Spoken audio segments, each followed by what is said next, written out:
நீங்க கேட்டுக்கொண்டிருப்பது station 1.0 and நான் உங்க அஜய் பௌர்ணா. எல்லாருக்கும் இனிய காலை வணக்கம்.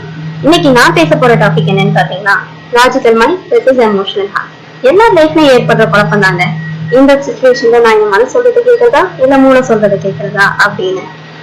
ஒரு மனுஷன் எதுவுமே தனக்காக யோசிக்கும் போது மனசார யோசிக்கிறான். இது மத்தவங்களுக்காக யோசிக்கும் போது எதுவுமே தன்னோட மூளைக்கு எதிராக வேலை பார்க்கறான். ஃபார் எக்ஸாம்பிள், ஒருத்தவங்க உங்ககிட்ட உதவின்னு வந்து கேட்டா அவனுக்கு பண்ணுமா வேணாமா ஒரு வாட்டிக்கு 1000 வாட்டி யோசிக்கிறோம் இல்லையா? இதே இது உங்களுக்கு ஒரு பிரச்சனை ஒரு ஜோஷி கிட்ட போறீங்க, அவர் பரிகாரம் நம்ம சொல்றாரு, அதை பண்ணுமா வேணாமான்னு கண்டிப்பா நம்ம யோசிக்கிறது இல்லை. ஏன்னா ஒரு நம்பிக்கை, அதை கண்ண மூடிட்டு பண்றோம். அந்த நம்பிக்கை நம்ம மனசோட ரிலேட் ஆயிருக்கு. சோ இப்ப நம்ம என்ன கேக்குறதுன்னு புரியுது. அப்ப மனசு சொல்றது கேட்கறதா மூளை சொல்றது கேட்கறதா அப்படின்னு தானே நான் ஒரு சிம்பிளான சொல்யூஷன் சொல்றேன். எவன் ஒருத்தன் தன்னோட உழைப்பை நம்பி இருக்கானோ அவனை தெரியுங்கன்னு சொல்றோம். எவன் ஒருத்தன் தன்னோட உழைப்பையும் புத்திசாலித்தனத்தையும் நம்பி இருக்கானோ அவனை புத்திசாலின்னு சொல்றோம்.